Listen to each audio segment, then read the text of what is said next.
Okay, I think that'll work.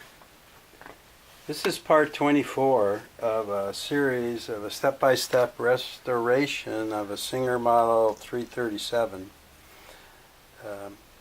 Now that we have the bobbin winder reinstalled, we're just about done with the whole top section here, and, unless we have to make some adjustments later.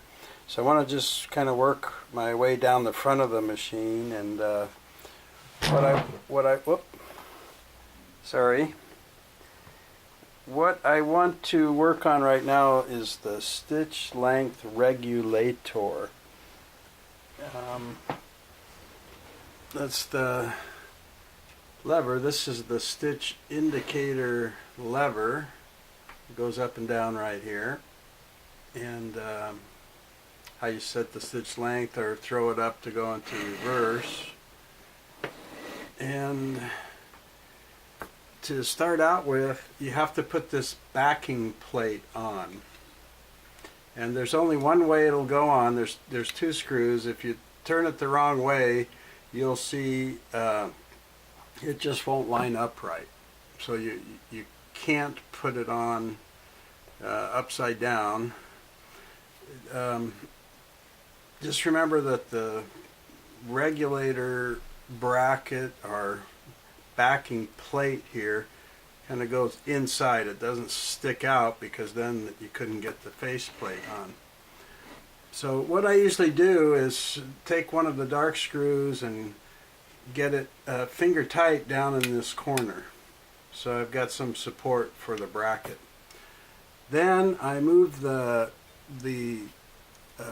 indicator lever up towards the top to support the top end to where the hole for this screw is lined up with the hole in the plate. Then you take the other brown screw to mount it, or the dark screw, and this is where it gets tricky, because there's a wire clip that looks similar to this that has to go back there so it can clip and support the wire from the light, to keep it above all these levers and to keep it away from the cam stack and the moving gears and stuff. So the best way I found, it has a little nut with it, and the best way I found is to put the nut where it goes and hold it with your finger like that and slip it down, hold it against the inside wall of the machine and slip it down to where you can see the hole with your finger by it lined up with this. Don't worry about trying to clip it on the wire yet, because I found that to be practically impossible to do all of this at once. And I already put the bracket back there off camera, because I didn't want to expose you to all the foul language I was using every time I dropped the wire clamp or the nut, or the one time that I thought I had it only to find out that I had put the screw through the nut but the clamp had slipped above. So anyway, you hold it down in there, and sometimes it's hard to see, and I'll take a little skinny Phillips that I have and poke it through there as I'm sliding the clamp down to get a feel for where the hole is, and then pull it out, and when I've got it right, I'll stick that in, and I can feel myself poking my finger through the nut. So when I got that, I'm good. Then I'll put the screw in about halfway. Then that leaves enough room so you can kind of twist the wire clip and dress up the wire and get the wire underneath that edge, then tighten the screw.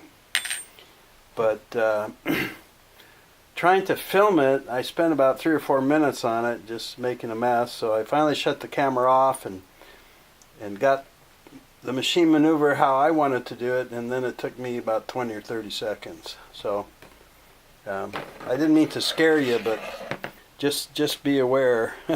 The best tip is don't try and get this over the wire with the nut and the clamp and the front and everything all at once, because that's a real slippery slope.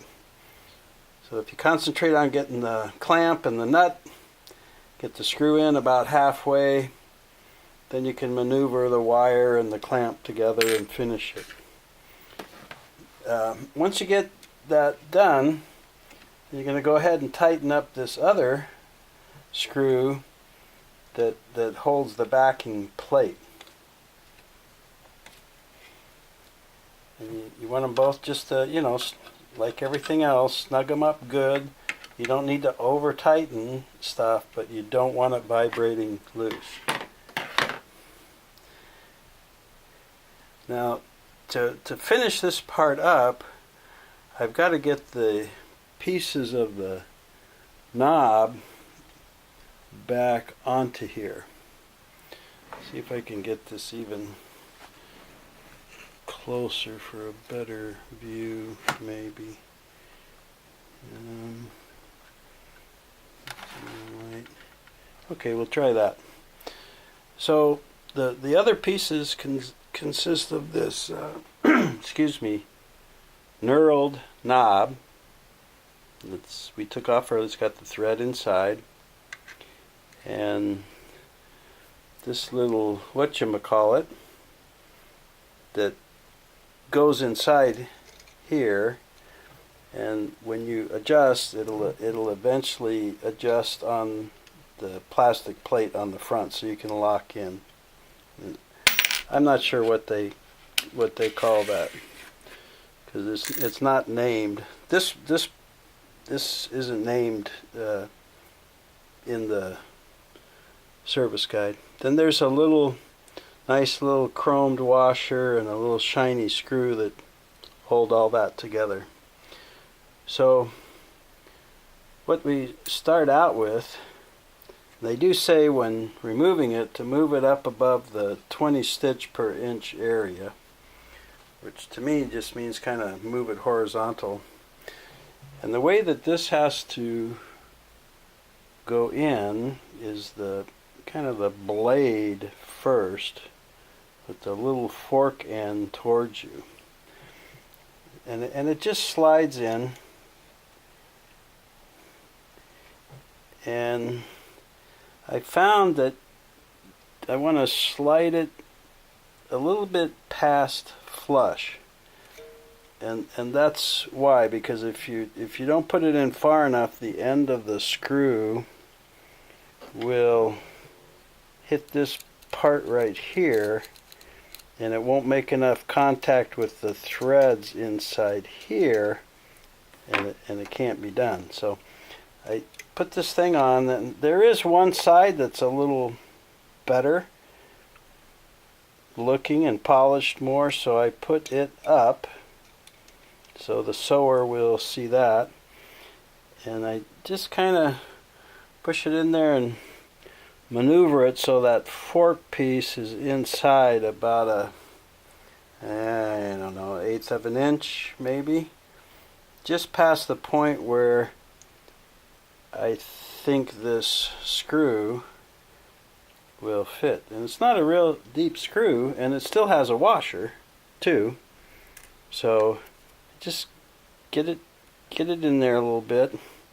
I take the knurled knob, and one side of it is flat, and the other side is kind of beveled, I guess I'd say. And you seems strange to me, but you put the beveled end on first. Sorry, dry desert air today. And it's, to me, it's because the corners of that plate that you're sticking in there are also rounded, so I think they're a good match. And then your washer and screw, which are flat, will go on the flat end. So on that little fork tail, there are threads, kind of. So that's what we're gonna want to do here. And this is the opposite of lefty loosey. You have to turn left to put this in. Whoop, that was too much. Just want a little drop of oil on this part here. Let me clean off my extra oil. I think you may know how I feel about that. So when this steel plate is lined up, the fork's lined up evenly, then you can go in here and start trying to get it started. There we go. And I did. For me, turning backwards just a little bit always seems to help. So left to tighten.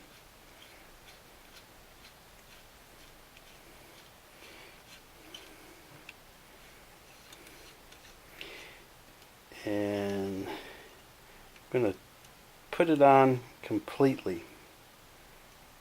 I'm pretty sure of that, so let's start with that. You could put it on completely because inside that brown tube are the threads for the screw. And now that beveled end is up against the curved corners of that steel piece.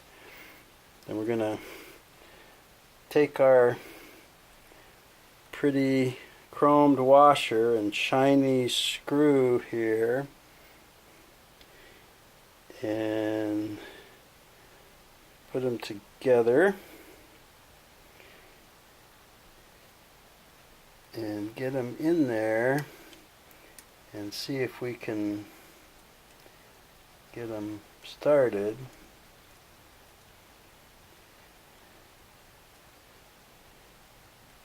And I think I did. Then, like everything else, you're gonna snug it up, tighten up. Oops, not up. Oh, there it is. Okay. Ooh, that's good. So I'm gonna just give it a touch more. We don't want that getting loose. I think that's it.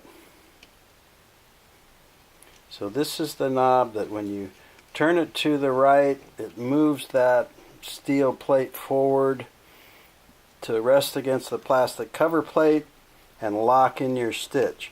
And then when you turn it left, it brings that back so you can maneuver it wherever you want. The only thing is when you put that on, you have to turn it left to put it on the threads. So that is the backing plate and the knurled knob that shows mostly on the stitch indicator lever, and that's to operate the stitch length regulator. And then we'll be putting on some cover plates and other stuff here, and we've got our switch in. Everything's looking real good. So thanks for watching the backing plate installation and stitch length regulator knob. Yay! Take care.